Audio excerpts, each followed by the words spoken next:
Jadi juru selamat itu adalah Allah itu sendiri yang kemudian mengutus para nabi, di mana para nabi ini adalah menjadi juru selamat kecil yang diutus kepada kaumnya. Sementara baginda Rasulullah Muhammad SAW adalah juru selamat untuk dunia. Lalu ketika ada pertanyaan, apa yang dimaksud dengan juru selamat dalam ajaran Kristen? Jawabannya adalah penyelamatan manusia melalui kematian, atau melalui darah manusia, atau melalui daging manusia yang mereka sebut dengan Kristus. Ini ajaran siapa? Ini adalah ajaran Paulus. Dan kemudian diperkuat oleh bapak-bapak gereja sesudahnya. Paulus menyatakan bahwa semua orang itu berdosa. Roma 5 nomor 12. Sebab itu sama seperti dosa telah masuk ke dunia oleh satu orang saja, yaitu Adam, dan oleh dosa itu juga maut. Begitulah maut itu telah menjalar kepada semua manusia, karena semua orang telah berbuat dosa. Ini adalah penipuan. Kata Paulus dalam Roma 5 nomor 12, karena semua orang telah berbuat dosa. Orang yang belum ada, orang yang belum lahir, orang yang nanti lahirnya sejuta tahun kemudian, ini sudah dikatakan orang itu sudah memiliki dosa, orang itu sudah berbuat dosa. Ini doktrin. Lalu kemudian seorang pakar bernama Maynard J. Erickson dalam buku Christian Theology pada halaman 793 ya, semoga saya tidak keliru. Di situ dia mengatakan, dia ini adalah ahli sejarah ya, bahwa manusia itu dikuasai dan dikontrol oleh setan. Setan menguasai manusia. Saat ini setan adalah yang berkuasa memerintah di dunia. Sebagai penguasa dunia, dia memiliki hak-hak yang tidak bisa dianggap sepele. Lalu kemudian diterangkan pula di dalam pengajaran Paulus, Efesus 1 nomor 7, setan hanya mau membebaskan manusia kalau ditebus dengan darah Kristus. Coba kita perhatikan apa yang diajarkan oleh Paulus dalam surahnya kepada jemaat di Efesus. Sebab di dalam dia, di dalam Yesus, dan oleh darah Yesus, kita memperoleh penembusan, yaitu penembusan dosa. Jadi, di dalam suratnya kepada jemaat ya, yang memang sudah menganut ajaran penyembahan terhadap dewa-dewa yang nusul menjadi makhluk, menjadi manusia, Efesus 1 nomor 7, Paulus ini menerangkan bahwa di dalam dagingnya Yesus, di dalam darahnya Yesus, orang-orang Kristen itu ditebus dari dosa. Jadi ini ajaran yang memang mengajarkan sama dengan ajaran yang apa istilah itu ya, kanibal ya, barbar, mengatakan bahwa di dalam darah Yesus itu ada penebusan dosa. Nah, ini luar biasa ya kalau kita melihat, apalagi di dalam Matius 13 nomor 28, di situ menjelaskan bagaimana setan menuntut darah Kristus sebagai tebusan untuk membebaskan manusia yang dikurung oleh iblis itu sendiri di dunia. Bang, udah datang Bang tamunya. Iya, jadi saya nanti ditanggapi aja karena waktu saya singkat. Di dalam pengajaran kita sebagai umat Islam, ketika Nabi Adam alaihissalam itu diterangkan jatuh ke dalam dosa, lalu kemudian Allah itu mengampuni Nabi Adam alaihissalam. Taubatnya diterima, sehingga kita sebagai anak keturunan cucu daripada Nabi Adam alaihissalam itu tidak mewarisi daripada kesalahan. Karena kesalahan itu sudah terlebih dahulu diampuni oleh Allah. Jadi kalau ada ajaran kemudian dikatakan bahwa semua kita ini membawa dosa, itu ajaran yang muncul belakangan. Wa qulil haqqu min rabbikum faman syaa'a falyu'min wa man syaa'a falyakfur. Yang mau beriman silakan beriman. Yang mau kufur, mau ingkar, mau menutup diri dari ajaran Allah, silakan menutup diri. Tapi kata Allah, inna a'tadna liz-zalimina nara. Mereka yang menzalimi dirinya sudah disiapkan api neraka. Kenapa dikatakan menzalimi? Karena para nabi sudah datang. Para rasul sudah datang. Mengajarkan bagaimana kemudian orang itu terselamatkan. Tapi lagi-lagi ya, orang menzalimi dirinya dengan membelakangi perintah itu dan menerima perintah manusia di dalam kehidupannya yang dianggap kemudian kebenaran. Sedikit saya tambahkan ya sebelum ditanggapi. Ketika ditanya, dari mana kemudian Paulus ini mendapatkan ajaran penembusan dosa dengan darah Yesus, darah manusia? Siapa yang mengajarkan Paulus bahwa penebusan dosa itu harus dengan darah manusia bernama Yesus? Kita tahu bahwa Paulus ini dilahirkan di Tarsus. Tarsus ini merupakan pusat penyembahan dewa. Misalnya Dewa Mitra. Itu pusat pengajarannya itu berada di Tarsus, tempat kelahiran Paulus. Nah, di dalam sebuah buku ya, itu diceritakan bahwa arkeolog memperlihatkan bahwa Tarsus adalah pusat kegiatan penyembahan Dewa Mitra sampai dengan keruntuhan kerajaan Romawi.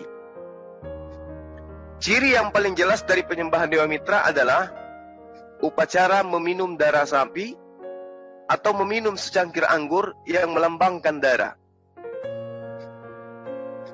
Nah, yang perlu kita ketahui, kalaupun orang tua Paulus adalah orang Yahudi yang mengharamkan darah, tetapi karena Paulus sejak kecil sudah terbiasa dengan upacara penyembahan berhala ini, sehingga bagi Paulus, darah merupakan sumber kekuatan dan penembusan dosa sesuai dengan ajaran penyembah Dewa Mitra dan Dewa Herakles.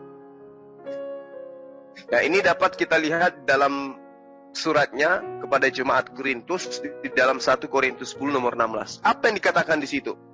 Bukankah cawan pengucapan syukur yang di atasnya kita ucapkan syukur adalah persekutuan dengan darah Yesus?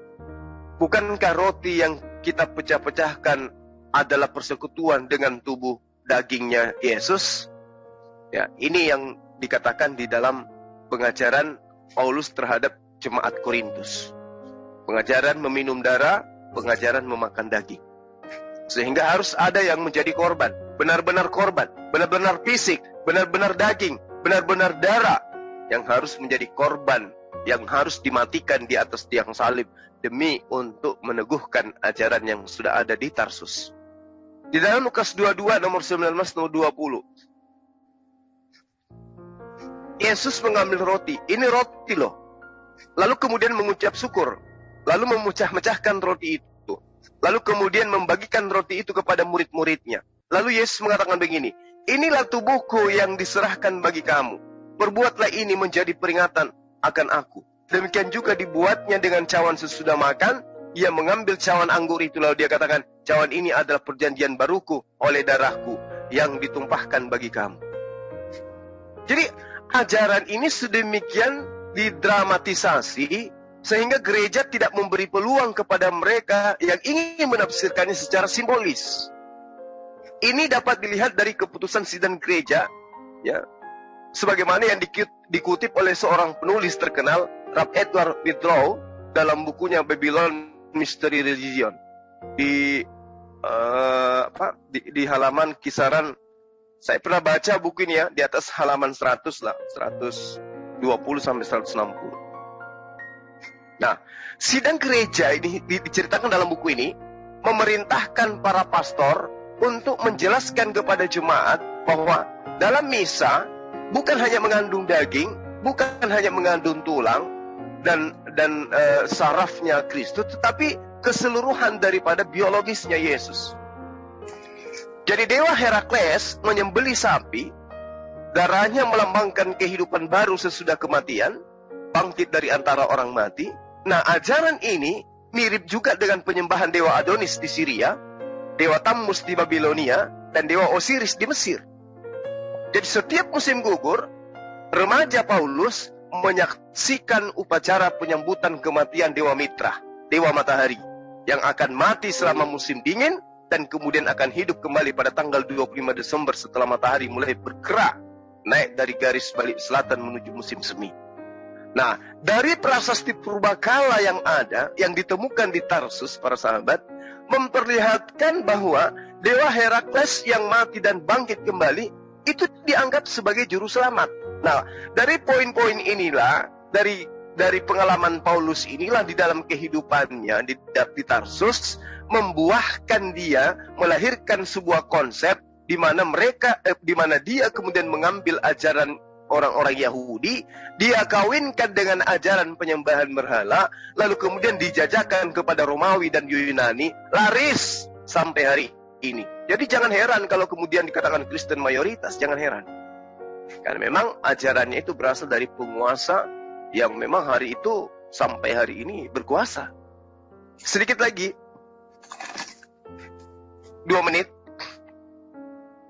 Apakah kemudian Allah atau Yesus itu mewahyukan dan menerima wahyu? Allah mewahyukan dan Yesus menerima wahyu bahwa ajaran keselamatan itu diajarkan kepada Yesus.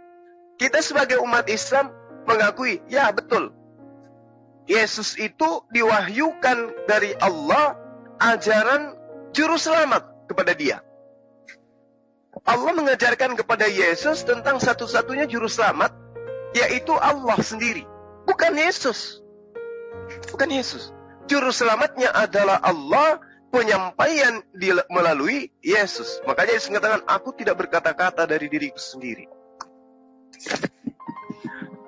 Lalu kemudian di dalam Yesaya 44 nomor 6, beginilah firman Tuhan, Raja dan Penebus Israel, Tuhan semesta alam, akulah yang terdahulu dan akulah yang terkemudian, tidak ada Allah selain daripada aku. Yesaya 44 nomor 24, beginilah firman Tuhan penebusmu. Yesaya 45 nomor 21, tidak ada yang lain, tidak ada Allah lain selain daripada aku. Allah yang adil dan juru selamat, tidak ada yang lain kecuali aku. La ilaha illa ana. Lalu kemudian Yesus mengatakan dalam Matius 19 nomor 17, bukan setiap orang, di Matius 7 nomor 21, bukan setiap orang yang berseru kepadaku, Tuhan, Tuhan, Tuhan, akan masuk ke dalam kerajaan sorga, melainkan dia yang melakukan kehendak Bapakku di surga. Ya. Lalu Yesus menegaskan di dalam Matius 19 nomor 17, tetapi jikalau engkau ingin masuk ke dalam hidup, turutilah segala perintah Allah. Berarti juru selamatnya siapa? Juru selamatnya adalah Allah. Yesus hanya sebagai penyampai firman. Saya kira begitu. Sementara mungkin ada tanggapan dari Pak Sion atau Pak Abdul Wahab atau dari Saudara Al-Zaki. Oh, di sini ada Pak Martin. Silakan Pak, mungkin ada yang mau ditanggapi atau ingin disampaikan.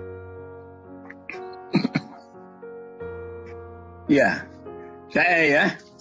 Baik Pak. Jadi masalah penebusan ini memang sudah ada dari perjanjian lama. Nah, Alkitab itu, Bible itu bicara itu paling utama itu. Itu bangsa Israel sudah diajarkan di dalam Taurat itu sudah ada itu dari kitab Imamat pasal 5 aja. Lalu yang pertama kali terjadi waktu itu adalah pembebasan orang Israel dari Mesir. Itu pada Kejadian 12 itu, Keluaran 12. Itu pada waktu bangsa Israel tidak boleh keluar dari Mesir oleh Firaun, lalu ada tulah-tulah air menjadi darah dan segala macam itu sampai tulah ke-10. Tulas ke-10 itu adalah kematian anak-anak sulung, mulai dari manusia sampai binatang, mulai dari anaknya Firaun sampai ke binatang-binatang itu. Anak-anak sulung itu mati semua itu. Kecuali di rumah-rumah orang Israel. Mereka motong domba, lalu ambil darahnya, dioleskan di ambang pintu atas dan setiap pintu itu dioles itu. Makanya nanti kalau ada malaikat maut lewat sana dilewati, namanya Paskah itu. Artinya dilewati. Nah itu, jadi penyelamatan ini pertama itu dengan darah gitu loh. Karena itu dimulai dengan pengorbanan binatang oleh bangsa Israel tiap tahun. Nah oleh Tuhan Yesus digenapi, satu kali dia korban untuk selamanya. Jadi tinggal orang mau percaya atau tidak, yang percaya akan diselamatkan. Itu ajaran inti dari Alkitab. Jadi kalau tadi Juma bilang itu ajaran Paulus tentu keliru sekali, karena Paulus belum ada waktu zaman Taurat itu. Itu. Bahkan orang Israel keluar dari Mesir itu pertama kali Paskah itu dibikin tuh di sana itu. Jadi itu inti ajaran Alkitab. Pembebasan manusia dari dosa itu pertama sekali, itu intinya ajaran. Tidak bisa keluar dari sana. Kalau tentang pengorbanan itu tidak ada Alkitab itu. Itu. Jadi kalau ada pemahaman yang lain itu karena memang bukan orang Kristen ya. Itu masalahnya di situ. Jadi penebusan dosa itu hal yang paling utama dalam Alkitab. Kalau tidak ada itu tidak ada orang Yahudi, tidak ada orang Kristen gitu lah. Begitu masalahnya di situ. Tinggal kita mau percaya atau tidak gitu. Nah inilah secara garis besar saya jelaskan seperti itu. Jadi penebusan dosa darah itu hal yang utama. Karena hidup ini pengorbanan diri itu paling utama itu. Ya. Yang jadi masalah Tuhan itu bagi manusia itu yang paling utama. Manusia akan binasa oleh karena dosa. Oleh karena itu Tuhan sendiri menggantikan, karena dia sendiri yang membuat peraturan itu. Tuhan bilang bahwa upah dosa adalah maut, itu Tuhan sendiri menentukan. Jadi supaya manusia ini bisa diselamatkan, Tuhan sendiri ambil inisiatif untuk memenuhi aturan yang dibuatnya sendiri. Tuhan sendiri yang buat aturan. Jadi kalau ada aturan yang lain, ya itu bukan dari Tuhan orang Kristen. Bukan dari Tuhan Alkitab, itu dari Tuhan yang lain. Karena Tuhan Yahweh itu dia mempunyai aturan itu. Orang berdosa harus mati, harus binasa. Seperti juga misalnya di dalam Kejadian berapa itu? 17 itu. Atau berapa itu, tentang Abraham. Abraham juga begitu, harus dikasih tahu, harus disunat, kalau tidak dilenyapkan. Sunat itu artinya pemotongan yang lebih-lebih, dosa itu. Membuang hal yang lebih dari dalam hati itu dosa itu. Kalau tidak akan dilenyapkan. Nah itu resikonya itu. Sehingga dalam Alkitab itu bicara tentang dosa itu hal yang paling utama. Lalu Tuhan sendiri berkarya untuk itu. Kalau Tuhan yang lain kan tidak bikin apa-apa. Nah bedanya Yahweh dengan Tuhan yang lain itu di situ. Tuhan yang lain itu tidak terlibat, karena seperti surat Arad ayat 11 mengatakan Allah tidak merubah satu kaum kecuali mereka berusaha sendiri. Di dalam kekristenan Tuhan bilang di luar aku kamu tidak bisa berbuat apa-apa. Harus bersama dengan Tuhan Yesus. Makanya setelah penyelamatan orang Kristen harus hidup bersama dengan Tuhan Yesus. Dalam tuntunan, dalam bimbingan, dalam pengarahannya. Ya. Lalu dikaruniakan Roh Kudus untuk menuntun kita ke dalam seluruh kebenaran. Tanpa Roh Kudus manusia akan sesat. Itu kuncinya orang Kristen di sana itu. Sehingga kita tidak bisa diajar oleh teori manapun di dunia ini, kita nggak percaya itu. Orang boleh berteori macam-macam, tapi kita punya patokan ada, karena ini dari Tuhan sendiri. Pertama harus ada iman kepada Tuhan Yesus. Keduanya harus ada Roh Kudus untuk menuntun. Baru orang itu bisa benar. Kalau tidak, kita mau teori seperti apapun, itu omong kosong semua.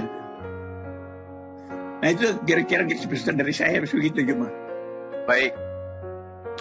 Jadi kalau dalam pengajaran Islam, memang betul apa yang Pak Martin katakan barusan. Bahwa Allah tidak akan merubah nasib seorang manusia, seorang kaum, kalau manusia itu sendiri kemudian tidak merubah nasib. Itu kaidah dan itu berlaku sampai kapanpun. Makanya di dalam pengajaran Yesus, manusia diupah berdasarkan dari hasil perbuatan masing-masing. Jadi Yesus tidak pernah mengajarkan siapa yang kemudian menyembahku, menjadikan aku Tuhan setara dengan Tuhanku, maka dia akan aku selamatkan. Tidak. Tapi Yesus mengatakan, siapa yang percaya kepada aku, pasti aku selamatkan. Nah, kalau percaya kepada Yesus, maka percaya kepada ajarannya, bukan percaya kepada ajaran yang muncul dari Tarsus. Tapi harus percaya kepada ajaran yang muncul dari Yerusalem. Yaitu bahwa Yesus itu mengajarkan dirinya adalah utusan Tuhan. Nah, apakah Yesus pernah mengajarkan kepada murid-muridnya? Atau mengkhotbahkan kepada kaumnya, Bani Israel, bahwa dirinya telah dinobatkan sebagai juru selamat umat manusia dengan mati di atas salib? Yesus tidak akan mungkin.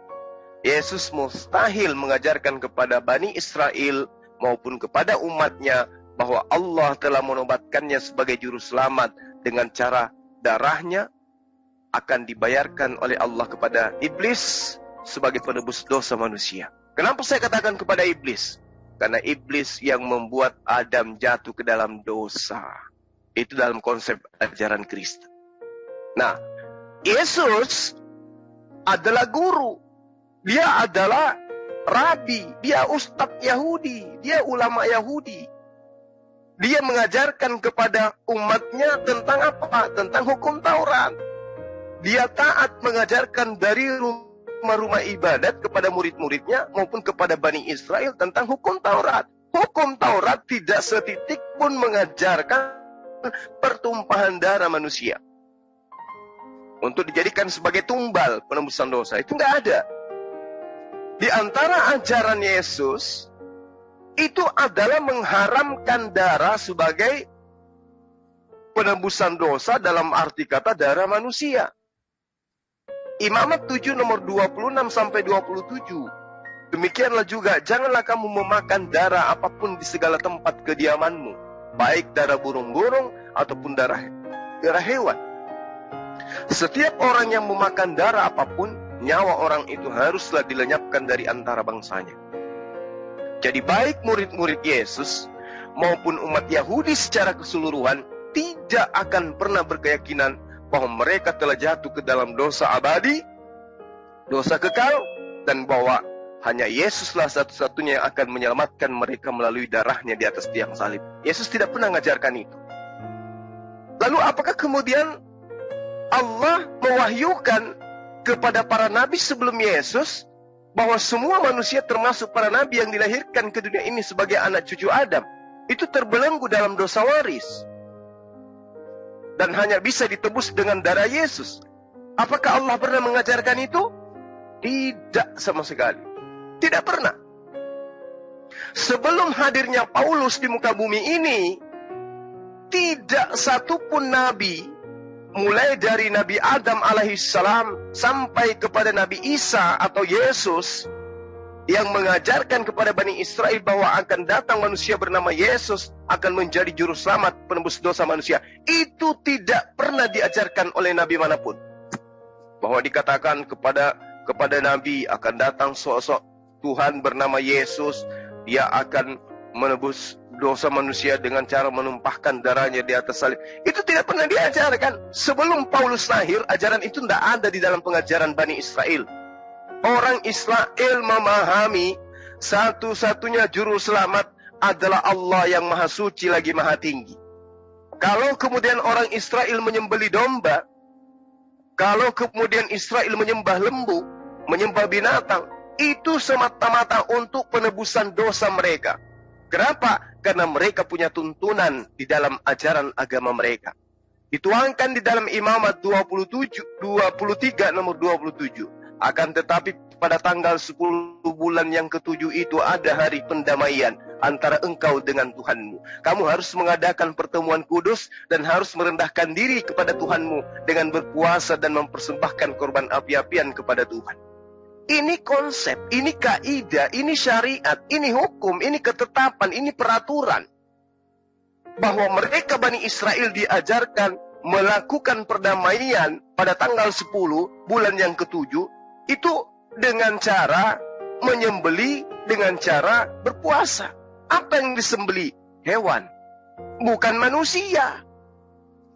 Jadi ajaran menyembelih, membunuh manusia dengan dalil darahnya, dagingnya harus menjadi penebus, itu muncul nanti setelah Paulus ini lahir. Dan Paulus ini adalah orang yang lahir besar di tengah-tengah pengajaran penyembahan terhadap dewa Mitra. Dewa di mana mereka selalu diberikan pengorbanan darah untuk kemudian disucikan dewanya itu, diminum darah itu. Ini tidak diajarkan oleh para nabi. Lalu apakah pernah Allah mewahyukan kepada para nabi sebelum Yesus bahwa manusia termasuk para nabi yang dilahirkan itu memiliki dosa? Itu tidak pernah Yesus ajarkan.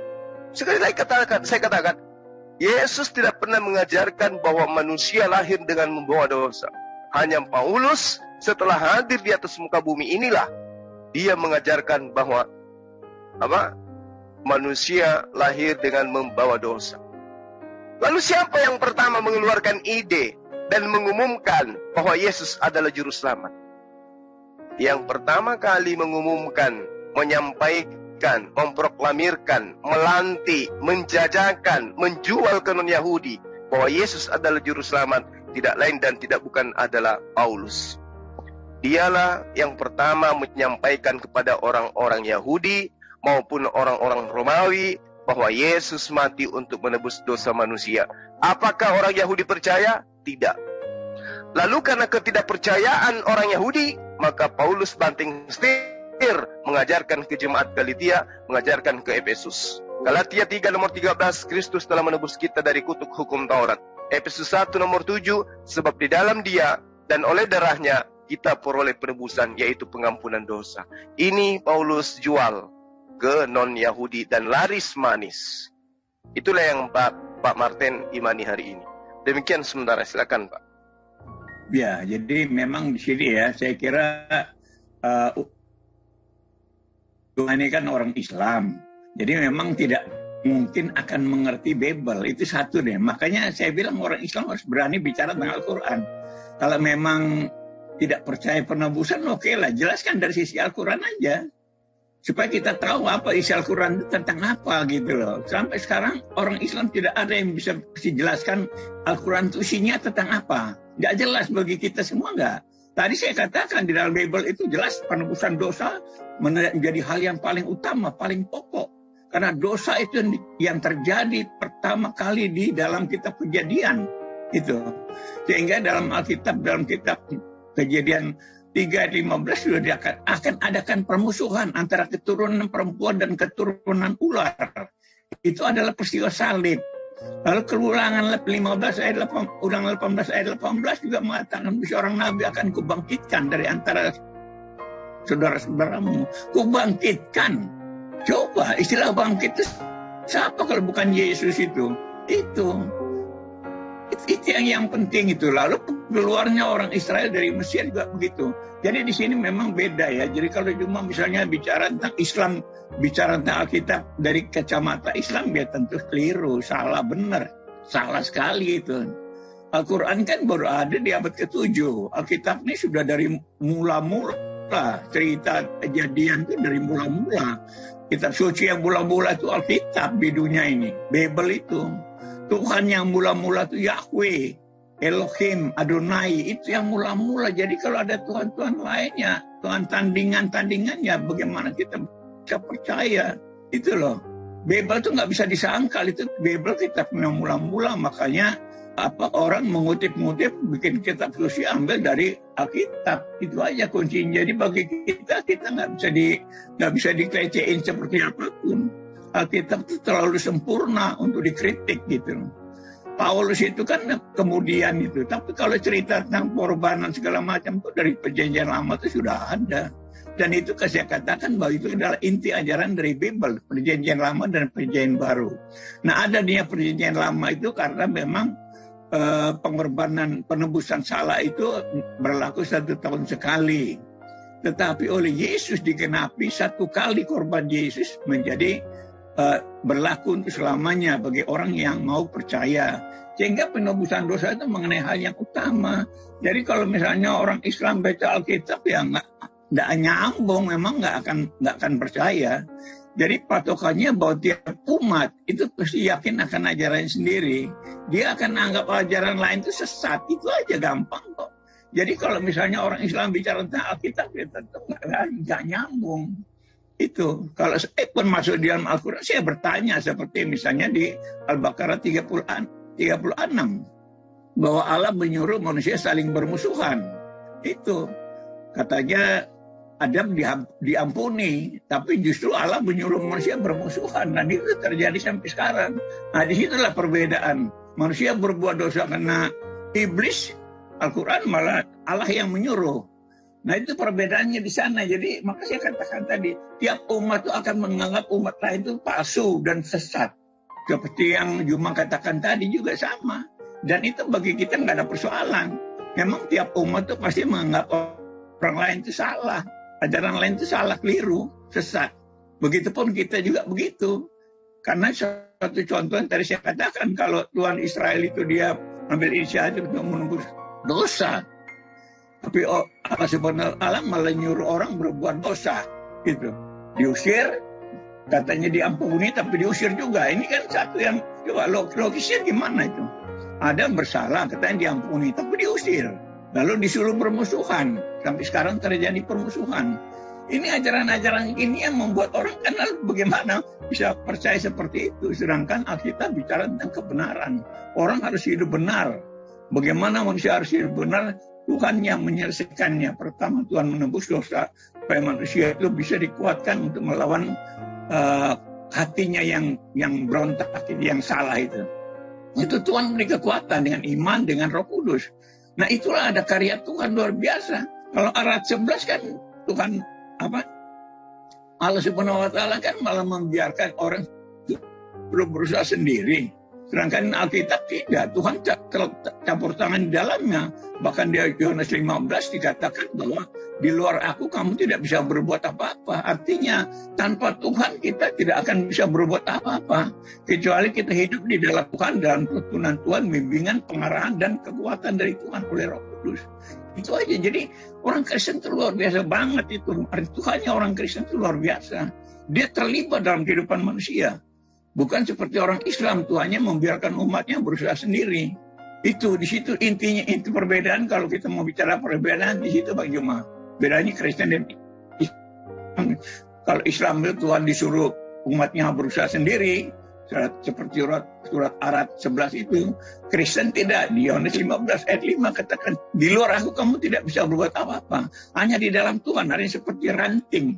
Itu dia harus ada di pokok anggur baru bisa hidup. Kalau tidak dia lepas dari pokoknya, dia mati. Secara rohani dia mati. Itu tidak ada gunanya. Kayak itu. Nah, itu kayak ukuran dalam Alkitab itu jelas bagaimana kita bisa hidup. Bisa manusia hidup sendiri itu enggak. Kita nggak percaya itu. Manusia kalau hidup sendiri liar dia, tetap jahat. Nanti yang jahat itu dilegalkan dengan segala macam teori. Tapi perbuatannya tetap jahat. Itu penyataan, itu bukti. Nah, orang harus tidak boleh sama sekali berbuat yang jahat, itu tidak boleh. Itu menurut ajaran Alkitab. Tapi di luar Tuhan orang pasti berbuat jahat dengan berbagai dalih. Nah, ini ukuran orang Kristen itu di situ. Di situ Juma. Baik. Ya. Jadi ketika Bapak mengangkat Yohanes 15 nomor 5, di luar aku tidak ada keselamatan. Harusnya sadar bahwa Kristen itu adalah ajaran di luar Yesus. Ini perkataan Yesus kepada Bani Israel yang menolak dia. Dia datang kepada Bani Israel. Bani Israel menolaknya. Lalu kemudian ia mengatakan, di luar aku, meskipun engkau menyembah Allah Abraham, kalau tidak menerima aku sebagai utusannya, kamu tidak memperoleh keselamatan. Itu yang maksud dalil ini. Jadi bukan kepada orang Kristen, di luar daripada Kristen akan tidak memperoleh kesembuhan. Yesus memiliki objek pengajaran, ruang lingkup pengajarannya, dan kemudian murid-muridnya itu ada. Siapa muridnya? Bani Israel. Ketika Yesus mengatakan itu, siapapun Bani Israel yang menolak dia, meskipun mengakui Allah satu-satunya Tuhan, tapi menolak kedatangannya sebagai rasul untuk mereka, maka itu tidak ada keselamatan baginya. Itu poinnya pengajaran Yesus. Bukan berarti di luar Kristen, bukan. Lain itu, Pak. Lalu terkait dengan apa yang menjadi materi kita sudah 2 kali ya terkait dengan ini. Allah mengusir Adam. Bukan mengusir, Pak. Jadi Allah menerangkan sebagaimana yang ada di dalam surah Al-Baqarah, wa iz qala rabbuka lil malaikati inni ja'ilun fil ardi khalifah. Jadi Adam sebelum dicipta memang sudah dirancang untuk menjadi penghuni bumi, menjadi pemimpin. Dan itu terbukti sampai hari ini, manusia menjadi pemimpin untuk seluruh makhluk yang ada di atas muka bumi. Kebenaran Al-Quran tidak bisa dibantahkan. Nah, itu juga terjadi di dalam kehidupan Bani Israel di dalam konsep agama mereka. Mereka mengakui bahwa sebelum Adam dicipta, memang dicipta untuk rancangan kehidupan di atas muka bumi sebagai pemimpin. Kejadian 1 nomor 26. Jadi kalau Bapak mengatakan Alkitab dalam hal ini kitabnya Nabi Musa, kitabnya Bani Israel, itu lebih tua. Karena itulah kemudian dengarkan kitab itu. Jangan mendengarkan surat-surat yang muncul belakangan. Al-Quran datang untuk meluruskan kitabnya para nabi yang dibengkokkan. Itu Al-Quran. Kalau kemudian Bapak mengatakan di dalam surah Al-Araf, Allah kemudian sudah mengatakan permusuhan. Bapak coba baca di kitabnya Bani Israel. Kejadian 3, nomor 15-24. Aku Tuhan akan mengadakan permusuhan antara engkau iblis dan perempuan ini. Antara keturunanmu dan keturunannya. Sehingga manusia ini diantaranya ada yang dipengaruhi oleh iblis. Sehingga memusuhi sesamanya manusia. Ini sudah kedua kalinya saya jelaskan. Iblis diberi izin oleh Allah untuk kemudian menggoda manusia, sehingga manusia itu saling musuh-musuhan satu sama lain. Dan itu terjadi sampai hari ini. Itu tidak bisa dipungkiri. Kristen lawan Kristen, perang besar-besaran. Perang dunia pertama, perang dunia kedua. Apakah Al-Quran salah menerangkan itu? Tidak.